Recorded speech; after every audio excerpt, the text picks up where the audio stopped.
We're out here today, small boat restoration, working on diamond bottom catboat, taking a look at the lines.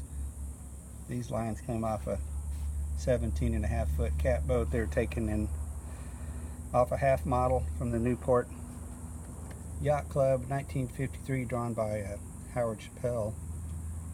And a similar type of boat surfaced in Biloxi in the 1950s.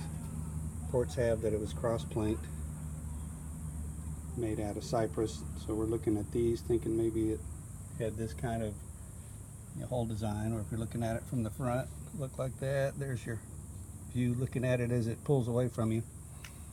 So we got the lines from the Smithsonian, marked up our magic popsicle stick here with the feet. And came to the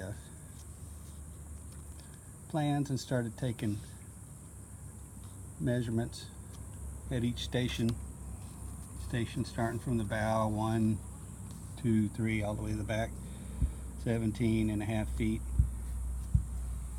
Took the half breadth, half the width of the boat, and brought those out. I'm not guaranteeing these are all right. Some of them, a few of them were off when we started looking at it. Didn't make any sense, obviously. So that's half the boat, and you double it and get total boat. And then the combing that goes around the edge of the cockpit. Took that. Took magic blue tape. Try to pin slowly here, and what we ended up with, measured out 17.5 feet on the deck here, and that's what the boat, you look like, that's the top view of the boat there.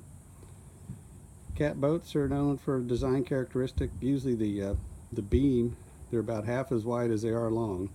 So this boat, 17.5 feet, had a beam around 9 feet 8 inches or so. Little strip on the back here shows the rudder's about 3 feet long. Each one of these planks on the deck here is about 5.5 inches with the gap, so gives you about 6 inches per plank.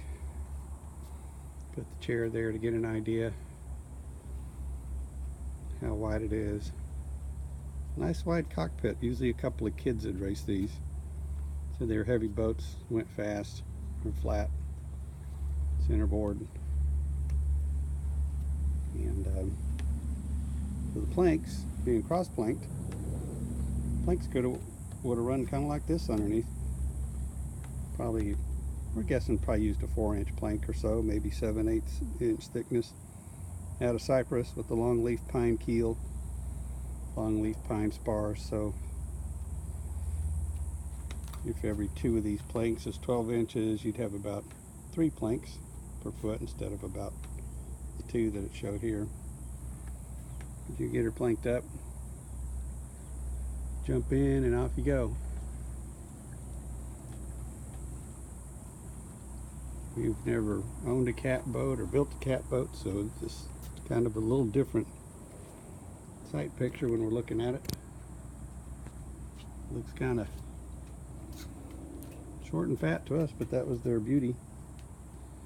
We'll spin back over here to the plans real quick.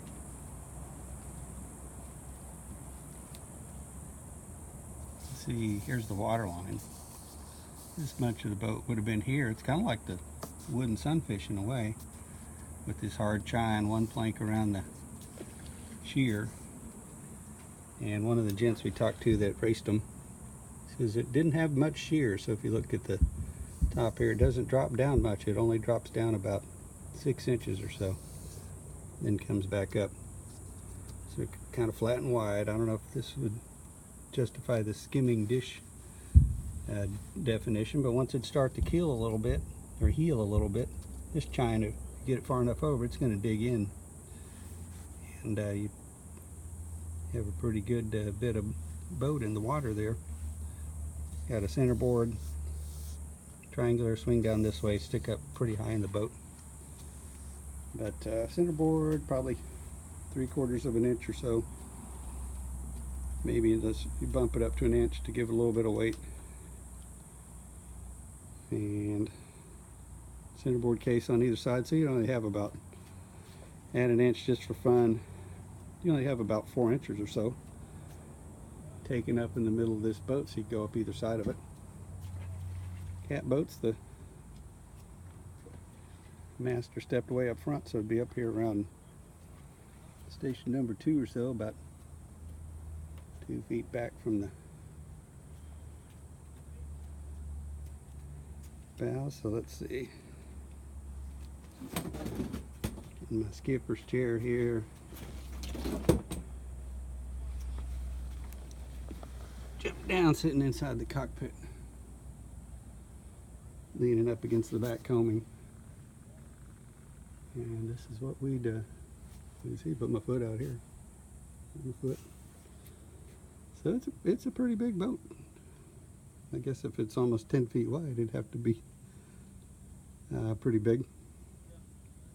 So we're looking for information on these. They were built in the 1870s up in Newport, Cape Cod, and then like I said, they surfaced again in Pascagoula, Biloxi area down on the Gulf Coast in the 1950s, called a diamond bottom, and because of the diamond shape, and because they were also unusual because they were cross-planked. So we hope y'all are having a great day, and that's all we got for now. Small boat restoration.